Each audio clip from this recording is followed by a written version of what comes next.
अस्सलाम वालेकुम नाज़रीन, मैं हूं वसीम अली। आप देख रहे हैं चैनल न्यूज़ पॉइंट।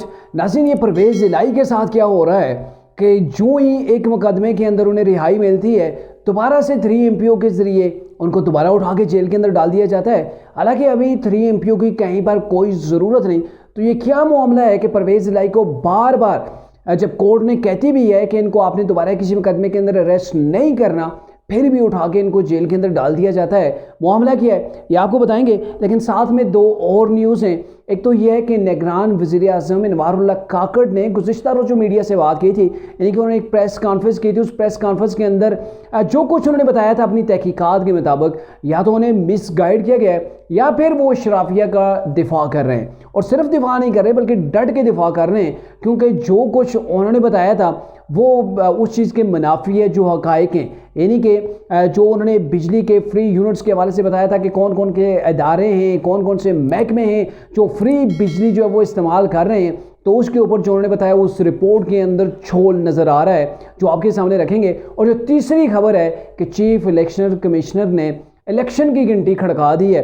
क्या मामलात हैं, तमाम की तमाम तफसील आपके सामने रखते हैं। लेकिन उससे कबल आपसे होगी गुजारिश कि अगर अभी तक आपने हमारे चैनल को सब्सक्राइब नहीं किया, आप हमारे चैनल के ऊपर नए हैं, तो काइंडली हमारे चैनल को सब्सक्राइब कर लीजिए और बेल आइकन को प्रेस करना मत भूलिएगा।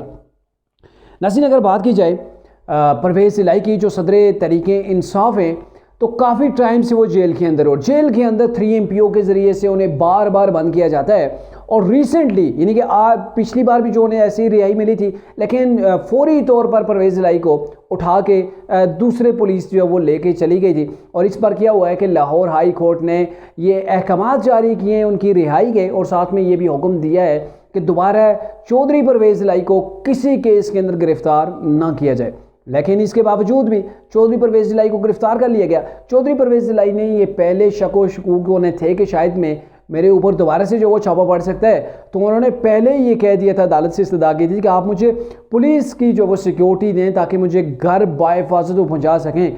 पुलिस की सिक्योरिटी अदालत ने उन्हें दी, लेकिन फिर भी रास्ते के अंदर रोक कर इस्लामाबाद हाई कोर्ट ने ऐसे उन्हें जो वो इस्लामाबाद की जो पुलिस है उन्होंने ऐसे उन्हें उठा लिया, ऐसे पकड़ा जैसे वो छोटे बच्चे को नहीं गोद में उठा के लेके जा रहे होते, ऐसे चौधरी साहब को उन्होंने उठाया और 9-2-11 हो गए जी, अपनी तहवील के अंदर ले लिया गया। और ये भी गिरफ्तारी जो उनकी है 3 MPO के तहत हो रही है। और 3 MPO के तहत इतनी लंबी गिरफ्तारियां शायद इससे पहले कभी नहीं हुई हो। मेरे ख्याल में कोई चौधरी परवेज़ इलाही से कोई बड़ी गलती सरज़द हो गई है कि अब रियासत ने यह फैसला कर लिया कि इन्होंने जेल के अंदर रहना है। और चौधरी परवेज़ इलाही ने भी आज दोबारा गिरफ्तारी से कबल जाते जाते एक शॉर्ट सी बात कर दी, और जो बात कर दी है बड़ी अहम है। उन्होंने कहा जी, मेरे से जेल के अंदर किसी की कोई मुलाकात नहीं हुई है, जिनसे मुलाकात होती है उनको फिर जब वो रिहाई भी मिल जाती है। तो यहाँ पे उनका अपना शायद वो दुखड़ा बयान कर रहे थे कि मेरे से तो किसी ने डील ही नहीं की, मेरे से तो किसी ने बात ही नहीं की, आप मज़म्मत करें या फिर इमरान का साथ छोड़ें। शायद चौधरी साहब ये चाहते हों कि उन्हें थोड़ी सी वैल्यू दी जाए, कोई आए कि जी भाई कि आप बुजुर्ग शख्सियत हैं, आप इमरान का साथ छोड़ दें और यूँ आपकी वैल्यू भी बन जाएगी और आपको रिहाई भी मिल जाएगी। लेकिन चौधरी साहब यहाँ पे अपना दुखड़ा रोते हुए सुना रहे हैं कि मुझे ना तो किसी ने मुलाकात की और ना ही किसी ने जेल के अंदर मुंह लगाया कि भाई तुसी हो कौन, कि मैं तो सदर तहरीक इंसाफ हूँ, पार्टी का जो वो सदर हूँ, लेकिन मुझे कोई पूछता ही नहीं। और अगर पूछते तो शायद ये हालात ना होते। ये बैर कैफ उनका अपना दुखड़ा था। अगर बात की जाए जी, वज़ीर आज़म निगरान जो हैं अनवारुल्लाह काकड़ ने, चूँकि बिजली का जो है वो क्राइसिस है, बिजली के जो बिल ज़्यादा आ रहे हैं उसकी वजह से पूरा पाकिस्तान, आपको पता है कि कितना टेम्परेचर बढ़ा हुआ है अवाम का, इन बिलों की वजह से कितने बड़े लेवल के ऊपर जो वो प्रोटेस्ट हो रहे हैं। तो अनवारुल्लाह काकड़ साहब ने मुकम्मल तहकीकात करने के बाद वो उन्होंने मीडिया से बात की, और जब उन्होंने प्रेस कॉन्फ्रेंस की तो उसके अंदर कहा जी ये सोशल मीडिया की बातों में ना जाइएगा, सोशल मीडिया की बातें सबकी जो वो सदाकत नहीं होती है, सोशल मीडिया पे तो बहुत बातें चल रही हैं। हमने उनका क्रॉस चेक किया, बार बार उसको जो है वो हमने उसकी पड़ताल की, लेकिन उसके बाद भी हमें पता चला है कि जो जर्नल्स हैं, जो फ़ौज है, फ़ौज के जो जर्नल्स हैं, हाई कमान है, उनको फ्री यूनिट्स बिजली के नहीं दिए जाते। वो अपने बजट के अंदर से एन यूनिट के जो वो पैसे पे करते हैं। फिर उन्होंने जजेस के वाले से कहा, जजेस के वाले से भी कहा जी जो जज हज़रात हैं उनको भी फ्री बिजली नहीं मिलती है। ये सोशल मीडिया के ऊपर प्रोपेगेंडा होता है, ये इसके अंदर हक़ाइक़ नहीं है। आप इसकी इन्वेस्टिगेट कर लें।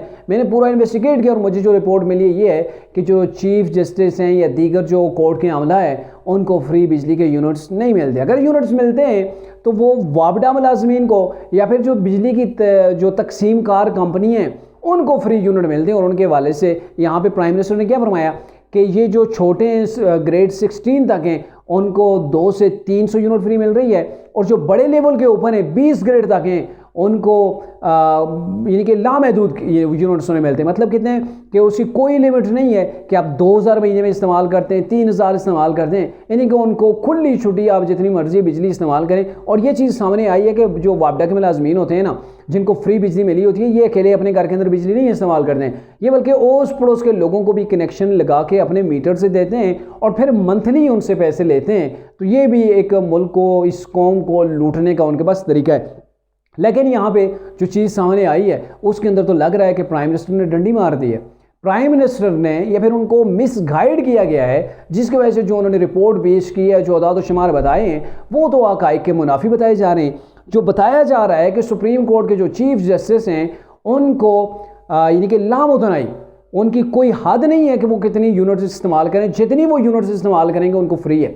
सिर्फ यही नहीं बल्कि उनको पेट्रोल फ्री है, उनके यूटिलिटी बिल्स चाहे जितने मर्जी होंगे वो भी फ्री है। और उसके बाद अगर कोई चीफ जस्टिस रिटायर्ड हो जाता है, सुप्रीम कोर्ट का जज अगर रिटायर्ड हो जाता है, ये चीफ जस्टिस या बड़े लेवल के मैं जजों की बात कर रहा हूँ, तो उसके बाद भी उनको 2000 यूनिट्स जो है वो फ्री मिलती हैं। 2000 यूनिट पर मंथ उनको फ्री मिली होती हैं कि आप यशी करें।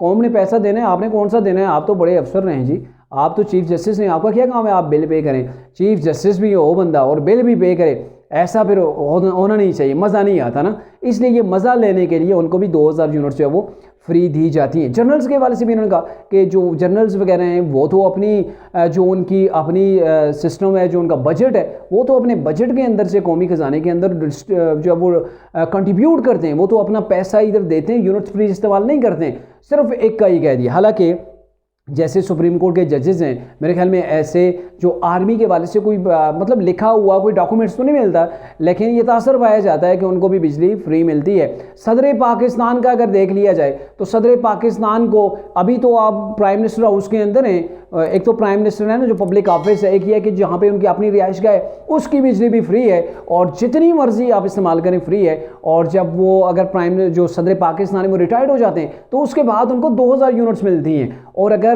सदर पाकिस्तान फोत हो जाते हैं, इंतकाल कर जाते हैं रिटायरमेंट के बाद, तो उनकी जो एहलियाँ हैं उनको भी 2000 वाट जो है वो बिजली मिलेगी। आप ज़रा कैलकुलेट करके देखें ना, अभी बिजली जो कमर्शियल मिल रही है वो तकरीबन 55 रुपये से 57, 60 तक जो है वो पब्लिक को पड़ रही है।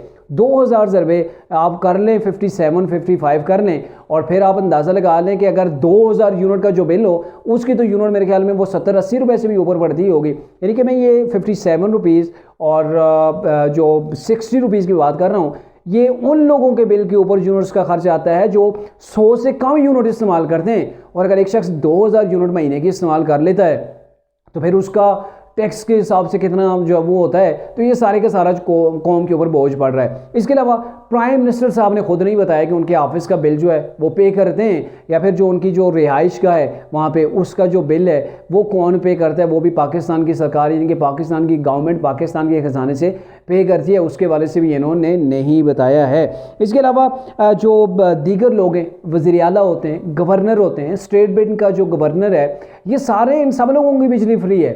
सिर्फ इन्हीं की नहीं बल्कि इन सब लोगों की जो वो फ्री है। ऐसे ही जो वो चेयरमैन सीनेट हैं उनकी भी फ्री होगी, जो चीफ इलेक्शन कमिश्नर हैं उनकी भी फ्री होगी। तो ये पाकिस्तान के अंदर एक पूरे का पूरा एक तबका है जिसको जो आप कहते हैं एलीट क्लास है, उनको प्राइम मिनिस्टर ने यहाँ पे डिफेंड किया है। अब इन्होंने जो डिफेंड किया है इसकी बेसिक वजह क्या है, या तो फिर उन्हें गलत गाइड किया गया या फिर अगर गलत गाइड नहीं किया गया तो उन्होंने एक चीज़ प्रेसिडेंट शो करना है कि जो आवाम के अंदर गुस्सा है, गम गुस्सा है कि इन लोगों को फ्री बिजली क्यों मिल रही है, जो लाखों रुपए पाकिस्तान के खजाने से ले रहे हैं बावजूद इसके उनको फ्री बिजली मिल रही है। तो शायद उनके इस गुस्से को कम करने के लिए ये कह दिया गया हो कि भाई ये लोग भी बिजली के बिल पे कर रहे हैं जैसे आप पे कर रहे हैं। खैर ये वो चीज़ थी जो मैंने समझा कि आपके सामने रखना ज़रूरी है। और अगर बात की जाए पाकिस्तान के अंदर इलेक्शन की, तो वो काफ़ी टाइम से जो है वो बताया जा रहा है फरवरी में होंगे, मार्च में होंगे, अगले साल होंगे, 3 साल के लिए ये गवर्नमेंट निगरान आ गई है। तो फिलहाल यूँ लग रहा है जैसे आज जो है वो चीफ इलेक्शन कमिश्नर जो वो ऐलान किया है